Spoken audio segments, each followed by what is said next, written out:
नमस्कार, जोहार। चलिए जानते हैं झारखंड की ताजा खबरों को। तो सबसे पहली और बड़ी खबर की बात करें तो गढ़वा में एक बार फिर से बाघ का दहशत। बता दें कि खबर मिलते ही वन विभाग हो चुका है सक्रिय। गढ़वा उत्तरी वन क्षेत्र स्थित गोबरदाहा जंगल में बाघ के द्वारा 2 पशुओं का शिकार किए जाने के मामले सामने आए हैं और पशु को बाघ के द्वारा खाया गया है। इसकी पुष्टि खुद पलामू जोन के CF sir DFO Dilip Yadav ने की है। वहीं कुछ लोगों द्वारा बाघ के साथ एक शावक के भी होने की बात कही जा रही है, लेकिन शावक के साथ होने की पुष्टि वन विभाग की ओर से नहीं की जा पाई है और यह पहला मौका है जब गढ़वा जिले में बाघ होने की पुष्टि हो चुकी है। अगली खबर, लोकसभा चुनाव में भाजपा कैंडिडेट और पलामू के सांसद विष्णु दयाल राम ने लोकसभा कार्यालय में प्रेस को संबोधित करते हुए कहा कि बड़े शिक्षण संस्थान खोलने और फैक्ट्री लगाने को लेकर उनका प्रयास अब रहेगा। और साथ ही सांसद ने कहा कि उत्तरी कोयल परियोजना मंडल डैम को लेकर विस्थापितों के लिए मुआवजा राशि केंद्र सरकार राज्य सरकार को दे दी है, लेकिन झारखंड सरकार इसका वितरण नहीं कर रही है। नतीजा, इस प्रोजेक्ट पर अब तक काम शुरू नहीं हो पाया है। वंदे भारत एक्सप्रेस ट्रेन को लेकर सांसद ने कहा कि रेलवे ने अब तक यह स्पष्ट नहीं किया है कि ट्रेन वाराणसी तक किस रूट से चलेगी। अगली खबर की बात करें तो पलामू से 11 मार्च को रांची जाएंगे स्टूडेंट क्रेडिट कार्ड के 189 विद्यार्थी। स्टूडेंट क्रेडिट कार्ड से लाभ लेने वाले छात्र 11 मार्च को पलामू जिले के विभिन्न प्रखंडों से रांची पहुंच चुके हैं। इसके लिए शिक्षा विभाग ने तैयारी शुरू कर दी है और छात्रों को रांची ले जाने और लाने की व्यवस्था कर दी गई थी। जानकारी के मुताबिक स्टूडेंट क्रेडिट कार्ड के अभ्यर्थी की संख्या 1000 से भी ज्यादा हो चुकी है और स्कूल के प्राचार्य प्रफुल्लित लकड़ा ने बताया कि 700 से भी ज्यादा 11वीं एवं 12वीं के छात्रों ने उच्च शिक्षा प्राप्त करने के लिए स्टूडेंट क्रेडिट कार्ड के माध्यम से लोन लेने की इच्छा जाहिर की है। बड़ी खबर, छत्तीसगढ़ी समाज के लोगों ने झारखंड में मांगा स्थानीयता का दर्जा। अखिल भारतीय छत्तीसगढ़ी युवा मंच का 5वां महासम्मेलन सोनारी के क्रिश्चियन मैदान में आयोजित किया गया।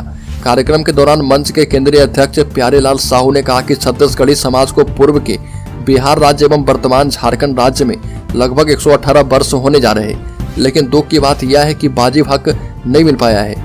छत्तीसगढ़ी समाज के बुद्धिजीवी इस बारे में सोचना होगा और झारखंड में 10 लाख आबादी वाले छत्तीसगढ़ी समाज को स्थानीयता का दर्जा नहीं दिया जा रहा।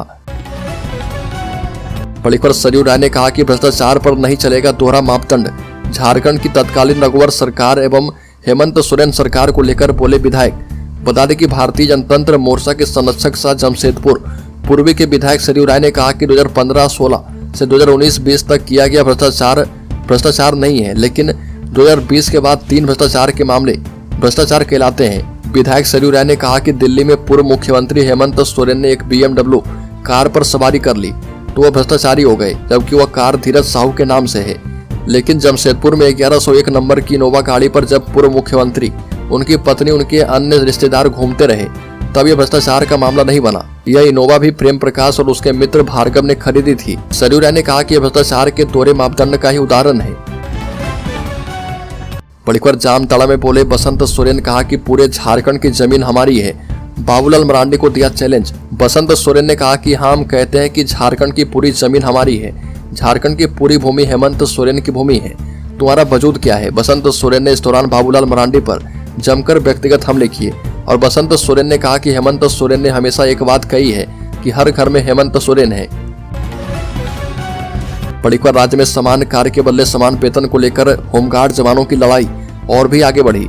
आम सभा की समाप्ति के बाद प्रदेश अध्यक्ष रवि मुखर्जी के नेतृत्व में होमगार्ड के जवानों ने इस शपथ ले लिया है कि यदि आचार संहिता लगने से पूर्व होमगार्ड जवानों का सर्वोच्च न्यायालय एवं झारखंड उच्च न्यायालय के आदेश आलोक में पुलिसकर्मी के अनुमान्य मूल्य वेतन एवं अन्य भत्ते के बराबर समान कार्य का समान वेतन का लाभ नहीं दिया जाता है तो झारखंड के होमगार्ड के जवान के साथ उनके परिवार के लोग लोकसभा चुनाव के दौरान अपने मत का प्रयोग नोटा बटन पर दबाएंगे। बड़ी खबर, रांची में माहौल बिगाड़ने की कोशिश नाकाम। एक रात में 3 मंदिरों की मूर्तियां तोड़ी, जमकर मचा बवाल। बता दें कि रांची के बुढ़मू क्षेत्र में सांप्रदायिक सौहार्द बिगाड़ने के लिए अज्ञात असामाजिक तत्वों ने 3 मंदिरों में मूर्तियों को तोड़ दिया और मौके पर लोग विरोध कर रहे। घटना के विरोध में लोग चक्का जाम करके प्रोटेस्ट कर रहे हैं। जानकारी के मुताबिक बुढ़मू थाना क्षेत्र के ओमेडंडा स्थित प्रसिद्ध प्राचीन आस्था एवं भक्ति के स्थल पर जब सोमवार सुबह श्रद्धालु मंदिर में पूजा करने के लिए पहुंचे तब देखा कि शिव मंदिर के शिवलिंग, नंदी, बजरंग बली की मूर्ति एवं भगवती मंदिर में पिंडी एवं भगवती त्रिशूल को अज्ञात अपराधी ने खंडित कर दिया है। बड़ी खबर, टाइगर जयराम महतो ने कहा कि सोरेन परिवार सिर्फ सत्ता भोग करने के लिए है, न कि झारखंड विकास के लिए काम कर रही है। जेबी केसेस के द्वारा बनियाडी स्थित फुटबॉल मैदान में जन आशीर्वाद संकल्प यात्रा के तहत जनसभा का आयोजन किया गया और सभा को संबोधित करते हुए जेबी केसेस के केंद्रीय अध्यक्ष टाइगर जयराम महतो ने कहा कि झारखंड में खनिज संपदा का भरमार होने के बाद भी स्थानीय लोग रोजगार के लिए दूसरे राज्य का पलायन कर रहे हैं, जबकि बाहरी लोगों को झारखंड में न सिर्फ रोजगार पर कब्जा जमाए हुए हैं बल्कि आर्थिक रूप से संपन्न बन चुके हैं। इस दौरान उन्होंने केंद्र एवं झारखंड सरकार पर बरसते हुए कहा कि सरकार सिर्फ जनता की समस्याओं को दूर करने के बजाय सत्ता भोग में लगे हुए हैं। झारखंड सरकार पर टिप्पणी करते हुए कहा कि सोरेन परिवार सिर्फ सत्ता भोग करने के लिए है, न कि झारखंड विकास के लिए काम कर रही है। बड़ी खबर अफीम की खेती पर एनसीबी की सख्ती, सीआईडी को भेजी जा रही लोकेशन, कार्रवाई की सिफारिश की जा रही है। नई दिल्ली स्थित नारकोटिक्स कंट्रोल ब्यूरो एनसीबी मुख्यालय ने झारखंड में अफीम की खेती का सैटेलाइट इमेज निकाला है और ये सैटेलाइट इमेज राज्य के 4 जिलों से संबंधित है। इन जिलों में चतरा, हजारीबाग, पलामू एवं पश्चिम सिंहभूम जिला सम्मिलित है और यहाँ अफीम की खेती से संबंधित इमेज मिलने के बाद एनसीबी ने चारों जिलों के उन चिन्हित स्थानों का अक्षांश एवं देशांतर के साथ झारखंड पुलिस के अपराध अनुसंधान विभाग सीआईडी को लोकेशन भेजकर कार्रवाई की सिफारिश कर दी है। तो दोस्तों, खबरों में और भी आगे बढ़े उससे पहले अगर आपने अभी तक हमारे चैनल को सब्सक्राइब नहीं किया तो सब्सक्राइब कर लें और बेल आइकॉन जरूर दबा लें, जिससे कि आपको झारखंड संदेश समाचार की वीडियो नोटिफिकेशन सबसे पहले प्राप्त हो। बड़ी खबर, राज्य के शिक्षक और शिक्षकेतर कर्मचारी को समायोजित करे सरकार। झारखंड अंगीभूत महाविद्यालय इंटरमीडिएट अनुबंध शिक्षक और शिक्षकेतर कर्मचारी मोर्चा का प्रतिनिधिमंडल ने महामंत्री रामानुज पांडे के नेतृत्व में मुख्यमंत्री चंपई सोरेन से मुलाकात की है और पूरे झारखंड के 5000 शिक्षक और शिक्षकेतर कर्मचारी के लिए समायोजन के संदर्भ में निवेदन किया है और उनसे कहा गया कि नई शिक्षा नीति के आलोक में शिक्षक बेरोजगार हो रहे हैं, अत्यधिक उम्र होने की वजह से अन्यत्र नौकरी भी नहीं कर पाएंगे। सभी शिक्षक और कर्मचारी के लिए समायोजन का प्रयास किया जाए और उन्होंने हम सभी शिक्षकों को आश्वासन दिया एवं त्वरित शिक्षा सचिव को फोन करके सभी मुद्दों को शामिल करने के लिए कहा है। बड़ी खबर, लोकसभा चुनाव को लेकर झारखंड कांग्रेस के जिलाध्यक्ष को मिला टास्क, दिया गया है निर्देश। झारखंड कांग्रेस ने पार्टी के जिलाध्यक्ष को चुनावी टास्क दिया है और चुनाव को लेकर पार्टी का कामकाज तेज करने के लिए कहा गया है। प्रदेश अध्यक्ष राजेश ठाकुर ने जिलाध्यक्ष को निर्देश दिया है कि वह लोकसभा चुनाव के मद्देनजर अपने अपने जिले में विस्तारित कमेटी की बैठक बुलाएं। प्रदेश अध्यक्ष ने सभी जिलाध्यक्ष को 11 से 15 मार्च तक बैठक करने को कहा है और इस बैठक में आगामी लोकसभा को लेकर सांगठनिक तैयारी के साथ समयबद्ध कार्य योजना तैयार करने को कहा गया है। बड़ी खबर, झारखंड में साफ हो रहा लेफ्ट का सुपड़ा। झारखंड बनने के बाद आम चुनाव में वाम दलों का वोटिंग ग्राफ लगातार गिर रहा।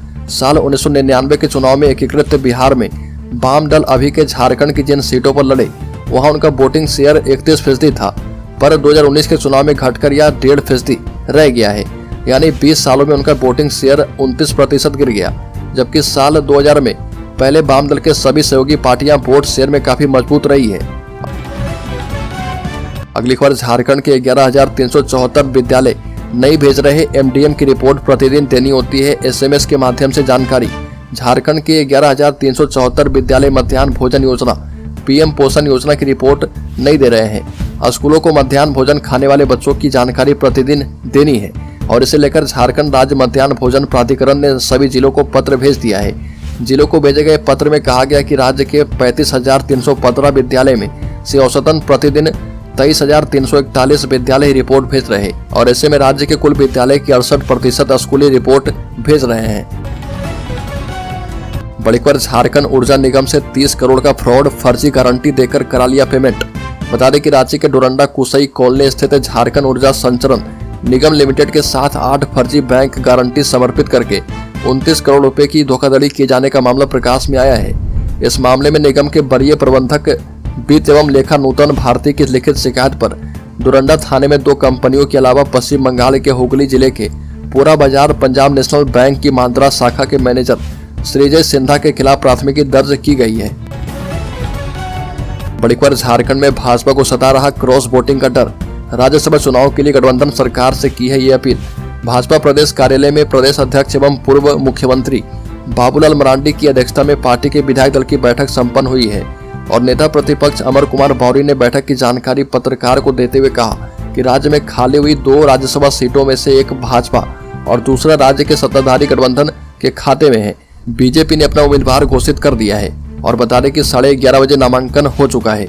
ऐसे में आदर्श स्थिति होगी कि सत्ता पक्ष भी अपना एक उम्मीदवार घोषित करके दोनों सीटों पर निर्विरोध जीत सुनिश्चित करवाए।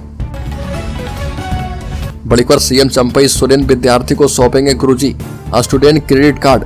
उच्च शिक्षा के लिए अब मिलेंगे लाखों रुपए और इतना भरना होगा ब्याज। गुरुजी स्टूडेंट क्रेडिट कार्ड योजना गरीब विद्यार्थी को उच्च शिक्षा हेतु लोन देने के लिए शुरू की जा रही है। इस योजना के तहत छात्र छात्राओं को उच्च शिक्षा के लिए अधिकतम 15 लाख रुपए तक का ऋण बैंकों के माध्यम से उपलब्ध करवाया जाएगा। इसमें 30% राशि छात्र छात्राओं के रहने एवं अन्य खर्च करने के लिए होगी और यह ऋण 4% साधारण ब्याज की दर से उपलब्ध करवाया जाएगा। शेष ब्याज का वहन राज्य सरकार के द्वारा किया जाएगा और राज्य सरकार 100% ऋण का गारंटर बनेगी। बड़ी खबर, राज्य में बनेगा आउटर रिंग रोड। 5,000 करोड़ के प्रोजेक्ट से जुड़ेंगे 7 जिले। परिवहन मंत्रालय ने दी है मंजूरी। राजधानी रांची को 7 जिले से जोड़ने के लिए 4 लेन ग्रीन फील्ड रिंग रोड बनेगा और करीब 194 किलोमीटर लंबे इस रिंग रोड के निर्माण में करीब 5,000 करोड़ रुपए की लागत आकी गई है और इसके लिए भारतीय राष्ट्रीय राजमार्ग प्राधिकरण इस साल अक्टूबर तक DPR बना लेगा और इसके बाद इस रिंग रोड का काम शुरू कर देगा। जिन 7 जिलों के बीच बेहतर कनेक्टिविटी होगी उनमें हजारीबाग, लातेहार, लोहरदगा, गुमला, खूंटी, जमशेदपुर और रामगढ़ शामिल है। बड़ी खबर, इंडिया गठबंधन को झारखंड में झटका। अलग हो चुकी है ये पार्टी। अकेले चुनाव लड़ने का ऐलान कर दिया है। भारतीय कम्युनिस्ट पार्टी भाकपा ने बड़ा ऐलान किया है। दरअसल भाकपा ने झारखंड में विपक्षी गठबंधन इंडिया से अलग होने का ऐलान करते हुए कहा कि वह राज्य की 14 लोकसभा सीटों में से 8 सीटों पर अकेले चुनाव लड़ेगी। और बता दें कि लोकसभा में भाकपा का झारखंड में कोई सांसद नहीं है। वहीं इंडिया गठबंधन से भाकपा का अलग होना विपक्ष के लिए बड़ा झटका माना जा रहा है। और एक तरफ जहां भाकपा ने कांग्रेस की कार्यशैली पर सवाल खड़े किए हैं, वहीं झारखंड मुक्ति मोर्चा ने भाकपा के नेतृत्व पर निशाना साधा है। बड़ी खबर, इरफान अंसारी ने कहा कि सरफराज अहमद के चयन को लोकसभा से न जोड़ें, अल्पसंख्यक को दें टिकट। कांग्रेस विधायक डॉक्टर इरफान अंसारी ने कहा कि डॉक्टर सरफराज अहमद को राज्यसभा में भेजे जाने के निर्णय के बावजूद लोकसभा चुनाव में अल्पसंख्यक समुदाय के उम्मीदवार की दावेदारी खत्म नहीं हुई है और सीएम आवास में राज्यसभा चुनाव में उम्मीदवार चयन को लेकर मुख्यमंत्री की अध्यक्षता में बैठक में सरफराज अहमद के नाम पर मुहर लगने के बाद इरफान अंसारी ने प्रदेश कांग्रेस के अध्यक्ष राजेश ठाकुर, विधायक दल के नेता आलमगीर आलम और मुख्यमंत्री चंपई सोरेन से ये बातें कही है। और उन्होंने कहा कि पिछले लोकसभा चुनाव में गठबंधन का एक भी उम्मीदवार अल्पसंख्यक समुदाय से नहीं था और इस वजह से गठबंधन को भारी हार का सामना करना पड़ा। इसलिए पिछली गलती से सबक लेने की आवश्यकता है।